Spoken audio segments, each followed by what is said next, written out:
Saludos, mis estimados alumnos. Con ustedes, el abogado Luis Alfredo Pineda, su profesor virtual.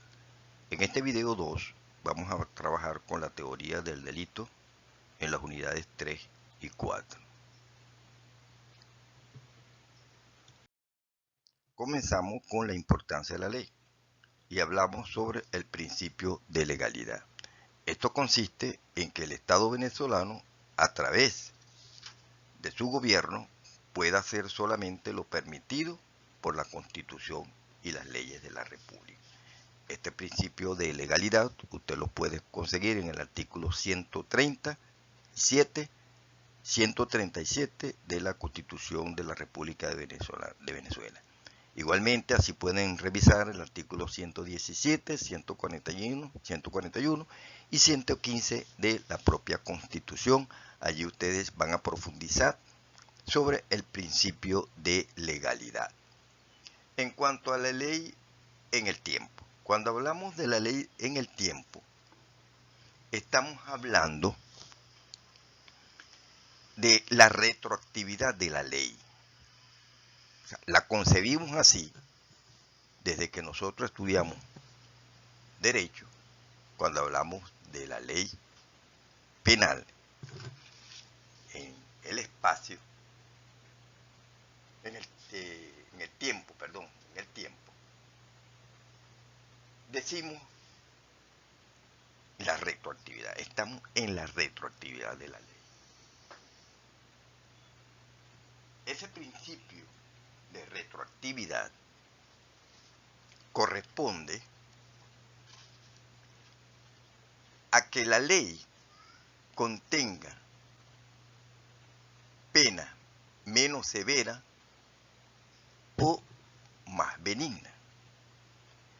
Es decir, cuando una ley deroga a otra ley penal, las normas que contengan esas leyes penales, la derogada y las que está en vigencia, si la derogada tenía una norma cuya pena era de 8 años para el delito que se cometió y la nueva tiene 10 años, prevalece la norma de la derogada, porque siempre debe beneficiarse al reo. La ley que contenga menos pena severa es la más benigna. Por lo tanto, se aplica en el tiempo esa ley. Cuando existen dos leyes aplicables a un mismo delito, debe tomarse la que beneficie al reo. Cuando hablamos en esta ley penal en el tiempo, tenemos que hablar de la validez temporal y el cesamiento de la ley. Cuando la ley cesa por otros posteriores que derogan o abrogan. Eso se traduce en el tiempo, en la temporalidad de la ley. Cuando existen unas leyes o cuando se cambian unas leyes por otras, una deroga o la abroga. Segundo, cuando la ley, por llevar el propio texto o otra ley de rango superior o de igual rango, la fecha de caducidad. Estamos hablando ahí de leyes temporales. Cuando desaparece el objeto en esa ley o circunstancia que le dieron nacimiento, son leyes excepcionales. Cuando hablamos de la ley en el espacio, Estas leyes dan lugar a lo que normalmente se conoce en la doctrina como lo referido al derecho internacional respecto del derecho penal. Esto se refiere a los contenidos, cuando hay contenido penal, en las normas internas de los países. Y esas normas pueden subsistir a los fines de ayudar o de auxiliar en la justicia a otros países. Tanto Venezuela como los otros países pueden integrarse para así verificar las sanciones que se pueden aplicar a un individuo que haya cometido un delito en una nación distinta a la de Venezuela y se le puede aplicar el delito. Eso es lo que se llama la ley penal en el espacio. Esas leyes penales, por supuesto, tienen como característica los siguientes aspectos.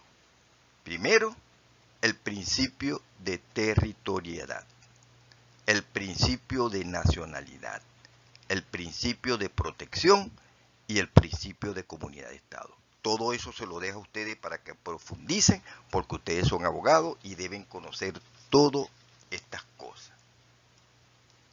Cuando hablamos de la limitación de la ley penal, la limitación de la ley penal provoca o trae como consecuencia mucha corrupción de toda índole. Esas limitaciones también dan lugar a que se produzcan leyes especiales, porque ya las normas contenidas en la ley penal no complacen, digámoslo así, o no llenan las expectativas del Estado venezolano o de cualquier otro Estado para aplicarle la mano fuerte a la delincuencia. Tal es el caso de, por ejemplo, sacar leyes especiales, como es el caso de la ley de hurto y robo de vehículos, que a las autoridades les pareció injusto que esas penas tuvieran una condena muy baja. Y con la ley de hurto y robo de vehículos se aumentó la condena y no supuestamente bajó el índice o subió el índice de la delincuencia. Eso ya es cuestiones policiales, ya es cuestiones de política criminal que se encargarán de eso. También existe otras limitaciones que el Estado, a través de la Asamblea Nacional, le repito, promulga esas leyes especiales que contengan el tipo que no preceptúa la ley penal.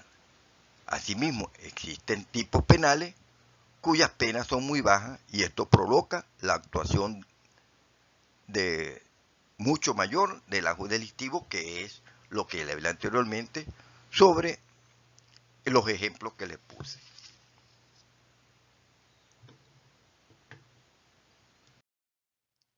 En la teoría del delito, primero vamos a definir lo que es un delito.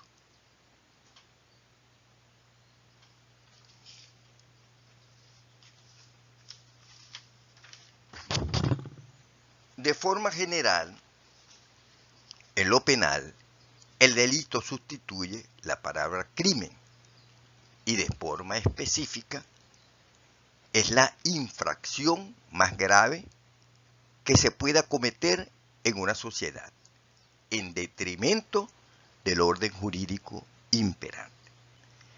El delincuente es un sujeto que con intención dolosa o grave hace lo que la ley prohíbe o no permite. Cuando hablamos en esta misma definición, hablamos de la evolución del delito. Y esta evolución jurídica del delito, antiguamente, por ejemplo, a una persona, sea mujer o sea hombre, que tuviera una tara mental, un loco, era llevado pues a la hoguera. Asimismo, existió la ley por ojo, diente por diente. Igualmente, cuando una persona se suicidaba, esa persona le cortaba la mano que tenía el armamento con que se quitó la vida, y esa mano se le cortaba y se enterraba muy distante del cuerpo. Pero si nosotros vemos actualmente esa evolución, notamos que todavía existe la pena de muerte en muchos estados del mundo. Y recientemente podemos ver que en un estado que no voy a nombrar, creo que del otro mundo, de Europa o de Oriente, los turcos por allá, que colgaron en una plaza pública a un futbolista porque habló mal de ese gobierno. Y lo ahorcaron en una grúa. Eso es información reciente y ustedes deben conocer.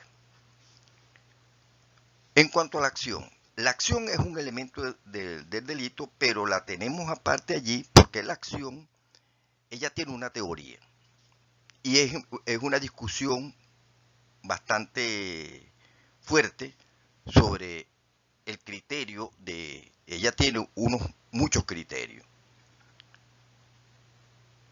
Y podemos decir que esta acción es un acto voluntario que realiza un sujeto con la finalidad de obtener un resultado. Esta acción siempre ha sido estudiada como una parte, digamos, distante del delito, vamos a decirlo así. Claro está, la acción es un elemento del delito, pero desde el punto de vista de estudio, ella siempre se ha estudiado aparte. Y han surgido muchos criterios sobre el particular. Por ejemplo, Meyer, ustedes saben quién es Meyer, es el Meyer, y Emilio González López conecta la acción a un tipo legal. Eso es materia de discusión. Meyer también habla de la acción natural que aplica en su teoría del delito. Belling niega esa acción natural de Meyer y repite lo que él ha dicho en la imputabilidad. Ustedes tienen que leerse Belling y ver estas cosas. Y Rambrou ha dicho que la acción no comprende la omisión. O sea, se critica a él porque él dice que la acción no comprende a la omisión y que no hay un concepto superior que abarque a la acción y la omisión. Para él, la acción en sentido estricto pertenece a la voluntad, al movimiento corporal y a un resultado. Eso es lo que dice Rambrou. Pero si ustedes leen a Jiménez de Azúa, hay una parte que él tiene donde él expone que hay ciertos doctrinarios que dice, y es así, que la acción y la omisión pueden existir juntas. Cuando hablamos de la imputación objetiva, tenemos que hablar primero de la imputabilidad, de imputar a un sujeto. ¿Qué es la imputación?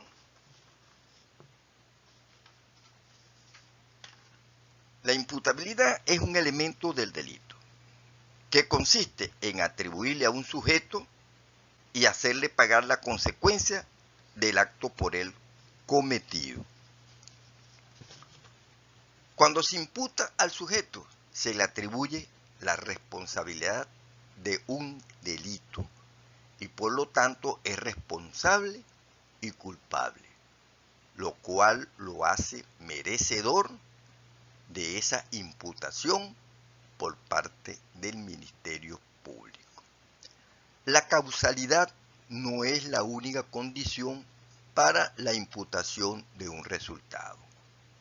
La teoría de la imputación objetiva se centra en el siguiente aspecto. que es lo más importante de esa imputación objetiva. Y dice que para la imputación y que ésta sea objetiva, es necesario que el suceso causado concretamente cause el resultado y satisfaga las exigencias del correspondiente tipo penal. En cuanto a los elementos del delito, mis estimados alumnos, ustedes como abogados ya conocen. Acá vamos a hablar la acción, la tipicidad, la antijuridicidad, la imputabilidad. La culpabilidad es la que más o menos algunos abogados tienen esa laguna de la culpabilidad, que esa se divide en el dolo y la culpa. La culpabilidad tiene dos elementos, que es el dolo y la culpa. La culpa existe para los casos del delito culposo, hay una culpabilidad. El dolo, claro está, el dolo se hace cuando el individuo actúa con malicia, con alevosía. Allí tenemos el dolo. Pero además del dolo, el elemento que cometió el delito tiene que ser culpable. En cambio, cuando se comete el delito culposo, solamente actúa la culpa, porque no hay dolo, a menos que exista un dolo eventual que ustedes como abogados estudiarán y profundarán de manera profunda sus estudios. Agradecido por esta clase. Nos estaremos viendo próximamente en el aula virtual y esperen más información que le estaré enviando al aula. Muchas gracias y hasta la próxima.